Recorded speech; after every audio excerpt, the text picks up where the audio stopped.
Welcome to another episode of Prevailing Through Pain. I'm Karen Sherry Brown, and today's guest is Miss Deborah Colston.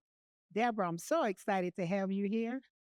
Thank you. I'm excited to be here. And before we go any further, I want to say look out for Raised in Fire, which is a book that is ready to be published. And so be on the lookout for it.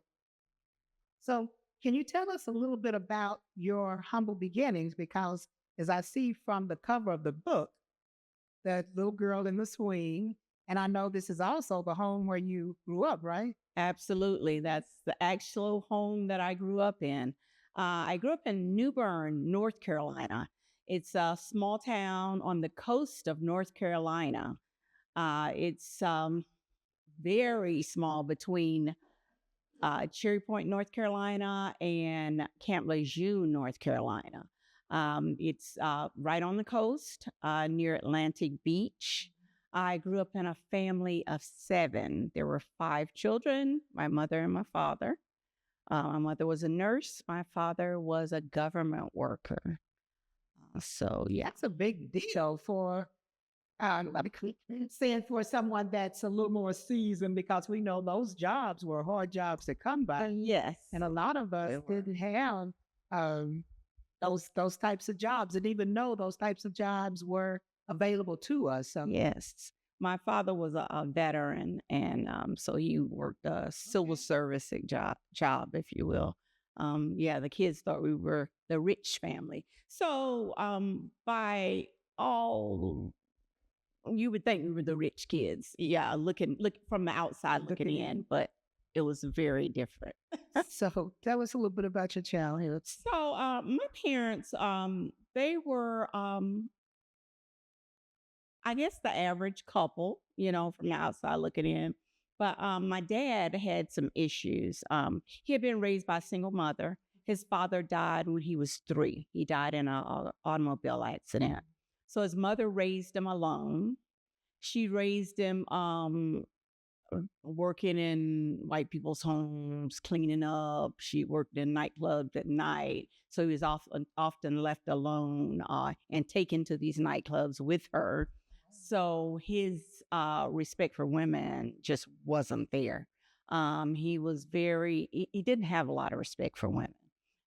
He was a very domineering person.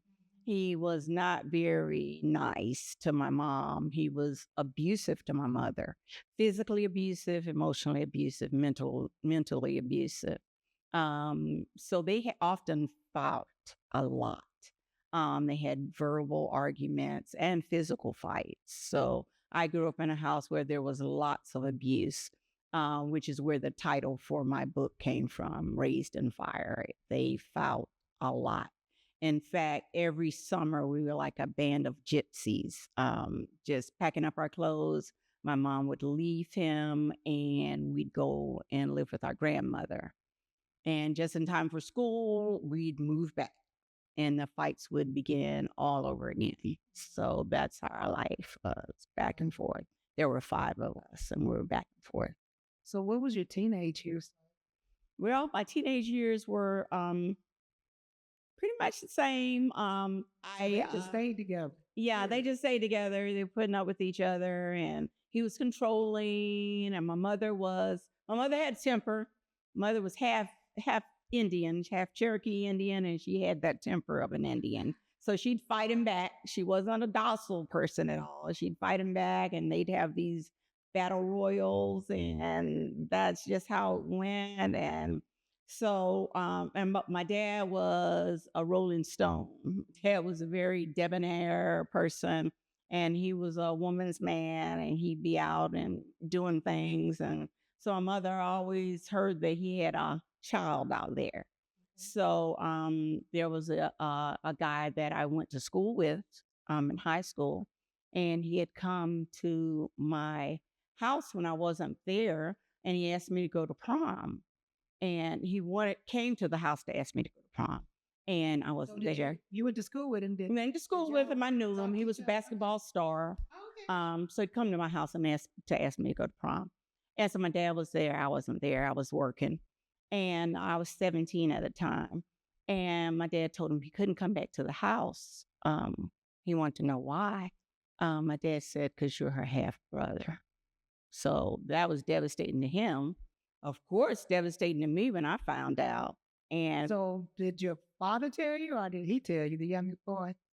my dad and mom told me when I got home, because it was like World War III for them. That was like the beginning of the end. And my mom and dad eventually divorced after that. Not soon after that, maybe about 3 or 4 years after that.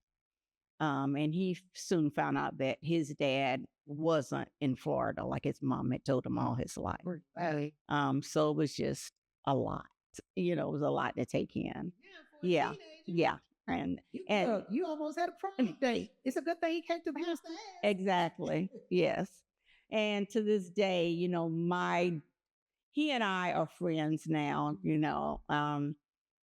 My dad never apologized, never made up to him, never talked to him about it. My dad's deceased now. So it's still a problem with him because he never made amends. Yeah, that was upset. Mhm. Wow. So yeah. Okay. Yeah. So those teen years, what happened? Well, after we got past those teen years, my dad told us, since there were 5 of us, he said, "Well, can't afford to send y'all to college. You either get a job, you get married." So I was like, okay, I'm getting the heck out of this house. So who wants to get married? So I got married. Not having any skills to get married, I just married the first person that I was dating in high school. Because you had to go. Yeah, because I wanted to go.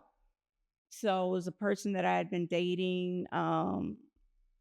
He went into the military, went to Germany. I married him. Thought I was going to Germany. Never happened. He got kicked out of the military because he was doing drugs. Came back, was strung out. Little did I know he was like shooting up on drugs. We got an annulment. Marriage got annulled. Again, I was stuck there. I was going to college part-time, working part-time. Still wanting to leave that place, that little town called New Bern, North Carolina. So again, I ended You up. were out of the house in your own apartment at this time? No, I was still home. Never left home. Still home. Okay. Dealing with. Oh, that's right, because you didn't go where he was. Mm-hmm. Still there. So ended up again getting married to a military person. This time I left, moved to South Carolina, ended up with an abusive person this time. Very abusive. Left him for about 6 months. He convinced me to go back with him. This time I moved to California. The abuse didn't stop. In fact, it got worse. I ended up in San Diego, California. He was abusive to the point where I had him arrested. He was like a chief in the Navy.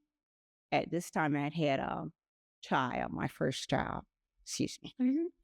So Water. in the military, I was told, and I don't know if this is true or not, that if someone is abusive or has an affair, those are things that can get them court-martialed. Well, if they choose to. Well, we're talking about some 40 years ago. Yeah, some 40 years ago. They didn't choose to. They swept it under the rug. Those charges of abuse were swept under the rug at the time. They covered for him because of his rank. So he didn't get in trouble. The charges were swept under the rug. They were dismissed. So didn't get in trouble. I ended up staying with him because I didn't have anywhere else to go. I was 3,000 miles from home. I was in California, family in North Carolina. I had a child. I was still there. So I still with him. Nothing happened to him. I'm still in California, struggling, trying to get back home. I was at the time 20 years old, had a child, didn't know what to do. I'm young, too young to do anything, struggling, trying to make my way. Mm-hmm. So I was stuck, basically, not knowing what to do. Absolutely not knowing people. Not knowing people, yeah. I'm just in California, not knowing what to do. I told, called my mom, feeling like I was just lost out there, And so went back to him. He'd plead and say, okay, I'm not going to do it. We go to counseling, and then he'd do it all over again. So he actually went to counseling? Yeah, we went to counseling. But then he had a girlfriend, and so he decided in counseling that he was going to stay with his girlfriend. So he moved out and went and stayed with his girlfriend. So that was it. I filed for divorce. So when I filed for the divorce, and then I was totally on my own, and I was in my apartment. I was working 2 jobs. I was going to college, and I was living alone. Well, one night he came to my house and he wanted me to buzz him in. My son was with him for the weekend. He wanted to come over to my house. And I said, no, you're not coming to my house. Well, he got someone to buzz him in. Next thing I knew, he was in my apartment. He had broken into my apartment. He had a knife, and I went out of a 2nd-story window to get away from him. Again, I called the police, had charges pressed. They dismissed the charges again. So he kept getting away with these charges. Over and over again, they dismissed charges on him. He got away with things over and over again. So they just cover for him. That is just how it was with him because of his rank, And so eventually he married this woman that he was living with. He married her. I stayed in California. I ended up with someone else. Another, again, married to someone else. Is this military again? Military person. But this was a person that I knew from back home. Okay. I didn't marry him. I didn't marry him initially. I was out there with him. This is a person I knew from back home. Again, I knew him from back home. Ended up with him. He was helping me with my child, helping me. I thought helping me, but he was inching his way in there little by little by little. He ended up being my husband, the husband that I ended up with, the second abuser. Who? I ended up pregnant by him. So with advice from a family member saying that now you have 2 children. I ended up pregnant by him. You have 2 children. Maybe you should marry him because nobody's going to want you with 2 children that aren't theirs. And I married him. Well, when we came back from Vegas, we got married in Vegas. And I married him, cut in Vegas, and came back to San Diego. Had my son, and that rest was history. We stayed married 1 year. 1 year? Because he punched me. And well, I was going to say, though, it seems every time we deal with situations, if we're smart enough to get out of it, it's like the length of time doesn't take us as long. Yes, because I knew better then. And I'm not going to say, I'm going to say brave enough. Yes. We're smart. Yeah, I was smart enough. Yeah. The first marriage lasted 8. The first one was annulled. Second marriage lasted 8 years. The chief in the Navy. And then him, it was just 1 year because when he punched me, I was like, I can't do this, can't do it. Well, good for you. Yeah. And I knew him. And so I moved back to the East Coast where I'm from. my dad told him, if you touch her, I'll kill you, So I was able to get my things and move back to the East Coast. Papa was Rolling Stone. Yeah. Anybody touch his daughter? Right? Yeah. He was protective of me. And so the way that I was able to leave California then, I tricked him into thinking that I was moving back home because he was from my hometown, moving back home. There was one time I could move my things. We could move back to the East Coast. Made him think I was moving back home. That one time, moved all my things and my 2 kids. By then I had 2 boys. Moved them back home. And my job at the time, I was working for the government. My job transferred me back to the East Coast. And I was able to get my things. By that time, I had lived in San Diego for almost 10 years. And I was able to move my things back to the East Coast. And so you said you had a job with the government? Yes. And my job transferred me. At that time, I was able to get a job with the government. Good. I was working for the San Diego City College. And then I took at that time, you could take a civil service exam. It was in the 80s and early 90s, late 80s, early 90s. And I took an exam and I got on with the government and they transferred me back to the East Coast. So I was able to go back home within 2 hours of home. And I went back home close enough to home where my family could help me. So I was able to transfer back there. And so that helped. Okay, good. So got back there and went close enough to where my dad could help. Yeah. So he was able to protect me. So, okay, we're going to pause for a break and we'll be right back. Do you have a powerful story of perseverance? Have you triumphed over pain and want to share your story with the world? We're looking for inspiring guests to join us on the Prevailing Through Pain podcast. Head over to KarenSherry.me/guest. Fill out the form and let us know your story. Your voice could be the one to inspire others. Your experience can be the one to lift up someone else. Go to KarenSherry.me/guest. So you were saying that you had your job and had my job. you ended your second marriage. You had your parents or your dad to help you out. Had my dad to help me out. Yeah. And this person that I left in San Diego, it was someone that I trusted because I'd known him all my life. My sister was actually married to his brother. He happened to be stationed in San Diego. I'd known him since I was 12. He was stationed in San Diego, and I thought he would help me because he was a friend of mine. And you know how people that you've known forever, and you don't even intend to get in a relationship with him. He was just there at my house, and it just happens. You end up with that person, and they're just there every day, and So it was one of those things that happened, So,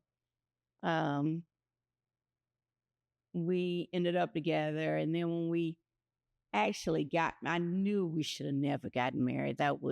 Some things just you shouldn't do, And I listened to the relatives thinking that, okay, I'm pregnant. I didn't believe in abortions. I didn't want to, have an abortion. I had the child. We got married, and that's just it, So got married, and then he became abusive. This person that I had known all my life became abusive. And so I said, I can't do this again. I can't do this again. I left him, and I had to lie to him to get away from him because I couldn't do that again. I knew it wasn't going to work. So went to North Carolina with my kids, my 2 boys. I drove from California, went to North Carolina. My job transferred me, got there, got away from him, and he stayed in California because, again, he was stationed in California. And when I got back to North Carolina, I told him, that's it.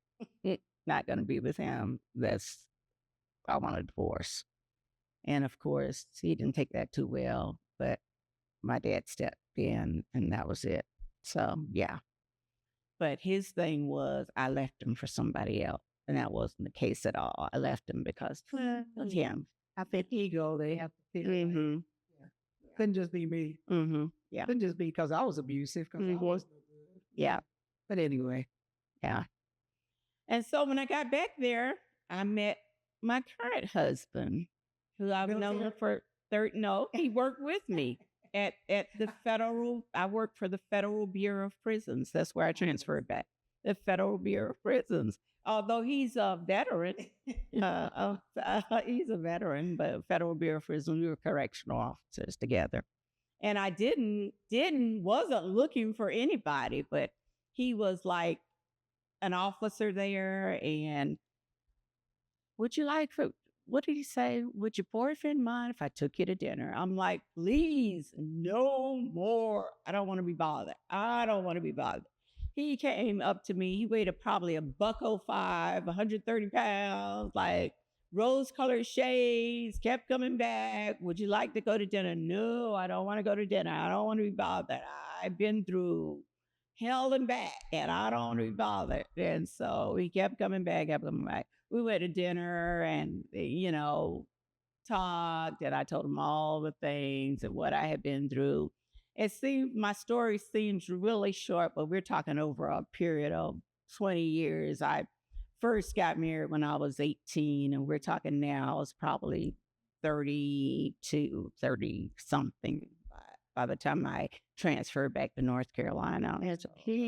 That was 3 marriages by the time you were 32? By the time I was 32, actually it was 4 from the one that I got.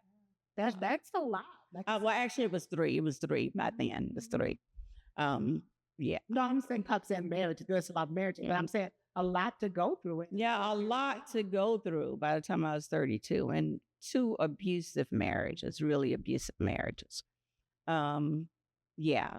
So, and I met my current husband when I went back to North Carolina, and we've been together 33 years. Wow. Yeah. So half of the length of time that you did all that. Mm-hmm. Yeah, and I'm now I'll be 63 in April. So yeah, so I went back there, and so you kept saying no. So I kept saying no. What won him over? I don't know what it was. I said either he's crazy or yeah. So anyway, I went to dinner with him, and we had dinner for like 3 hours. And I always tell people we had dinner at Red Lobster for 3 hours, and I always tell people he's the reason Red Lobster doesn't accept checks, because his check bounced. We had dinner for 3 hours, and we sat there talking, eating, just laughing, having fun. And a week later, we found a check bounced. So that's like the joke of the. That is funny. So yeah, we've been together ever since. And we're a blended family. I had 2 kids. He had 1, and we've had our daughter together. She's 30. Okay. So yeah, we've been together ever since. So yeah, that's our story. And yeah, and I did not know him before I got there. It's just, and when we went on that first date, I was like, God, I don't want to be bothered with anybody. I said, if this is not from you, I said, tell me now, is this from you? And I heard like a resounding yes. A voice as audible as I'm speaking to you. Yes. And we've been together ever since. Okay. So, and yeah, I know you have a ministry. Tell us about it. I have a ministry, a women's ministry, domestic violence ministry. It's called Abundant Life Ministry. And it's a ministry where I talk to women. I give them resources for education, housing, just speak life into them, give them help as to just to talk to them. When I'm out at restaurants, women, they're like drawn to me. Like I went to the restroom one day, and this woman asked me, she said, what do you do? And I told her, well, I'm retired now, from the government. And she said, is there something else you do? And they just talked to me. And I said, well, I have a ministry, a domestic violence ministry. And this woman said, she said, well, I'm a survivor of domestic violence. And I said, I am too. And she told me that her husband shot her 4 times. And she lifted her shirt, and she had wounds where she had been shot 4 times. And I was like, my God. And sometimes I'm like lost for words, and I'm like, God, tell me what to say to these women. And so I've recently gone back to school to get my master's in trauma response, counseling trauma response. Because I need the words to say to these ladies, to talk to them, to speak life into them, so that I can, know what to say. And I pray daily so that God gives me the discernment to talk to these ladies. And I met a lady just yesterday when I was out to the store shopping, and this lady she said, I'm a domestic violence survivor too. It was a white lady. She was talking to me about something I was buying. And she said, I'm a domestic violence survivor. And she hugged me, and it was a white lady. And she was saying, it doesn't matter that she was white. It was, but everybody is just like drawn, and they hug me. And it's like they can see something, they just come to me. And I know it's God, they just know, they see something, and they know that I've been through it. And I just tell them, I said, it's going to be okay. And she said, it was my husband. She said, he's been dead 38 years. She said, I'm still dealing with it. Oh. Yeah. And she was talking to me, and she said, it's going to be okay. She said, you're supposed to be doing this. And they keep telling me I'm supposed to be doing this. She said, keep doing it. You're supposed to be doing this. And so I know I get confirmation all the time that I'm supposed to be helping these ladies. You'd be surprised how many people are in domestic violence or have been, and it's that shame. Yes. I tell the story about my first husband. He was abusive, and he told me he was so verbally abusive, and he used to threaten to hit me all the time. And then one night he did come home drunk and told me he was gonna beat it was right after that movie with Farrah Fawcett, the burning bed. And I tied him up to the bed. I didn't burn him. Tied him up in that bed, and I left it for the weekend. But and it's after you get past that shame, because for me, I was like, one of us is gonna die. Yeah. He's gonna try to hit me, and I'm gonna hit him back. And we're gonna keep going. Yeah. He was crazy enough, and I was crazy enough. No. So, and so unfortunately, and I had a girlfriend that she talked about her boyfriend. She was, he's just wonderful. He was this big sumo looking somebody. And he would be so nice to her in front of all of her friends. And, and people would say, oh, I'm jealous of you. And she said, yeah. Until we found out he would pistol whip her and all this stuff. But she wanted everybody to believe he was just a wonderful guy. Yes. And unfortunately, we know that leads to death in a lot of situations. Absolutely. Where people just don't tell. Yes. And my husband that was in the Navy, my first husband, he was the perfect gentleman, charismatic in the Navy. He was a chief in the Navy. The one that he's in prison now. He doesn't get out to the year of 2057 because when he married a white woman after the woman he left me for. He married this white girl. He was beating on her. They finally believed it, and they sent him to jail. He broke into her house. He raped her at gunpoint, burglarized her house, raped her at gunpoint. 10 years for the rape, 5 years for the burglary. Went to prison. This was after he retired from the Navy. Went to prison. His DNA matched a cold case where a woman had been raped and sodomized. Went to court for that. And their women showed up in court that he had done it to, and they testified against him. So he did all this probably when he was in the military. When he was in the military, it was women from the military. Wow. And he got 35 consecutive years. He gets out of prison 2057. That's the earliest he can get out. So had they stopped him when he was doing all that to me, he would have never done that. Oh, but they wouldn't stop him. So there you have it. I was going to say, and those are stories in here too, that someone told something and someone ended up getting killed or whatever because no one acted on it. Yeah. Had they stopped him, because that was back in the 80s and early 90s when he was doing that to me.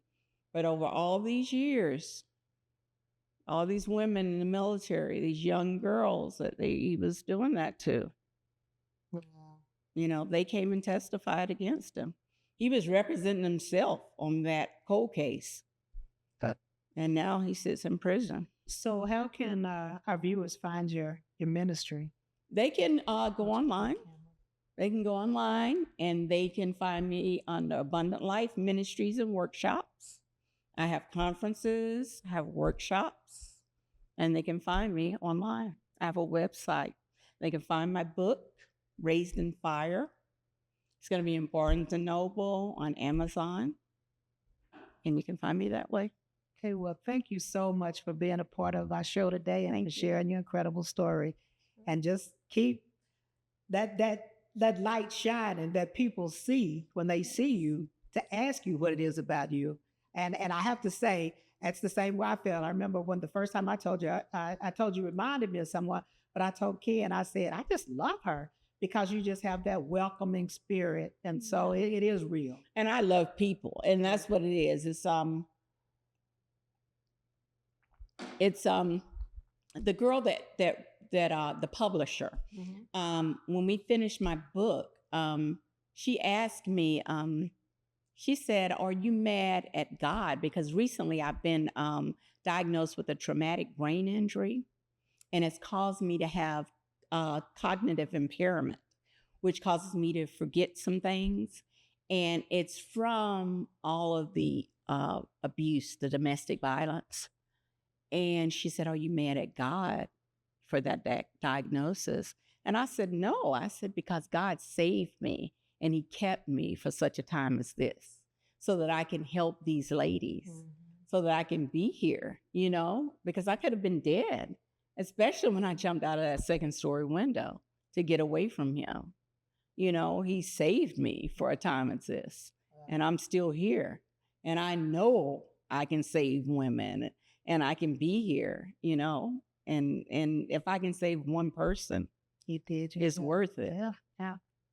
Well, thank you for continuing to be a walking testimony. Okay. Thank you. Thank you for having me. You're welcome. Hi, I'm Karen Cherry Brown, and if you like this episode, please like, share, and subscribe. Thank you.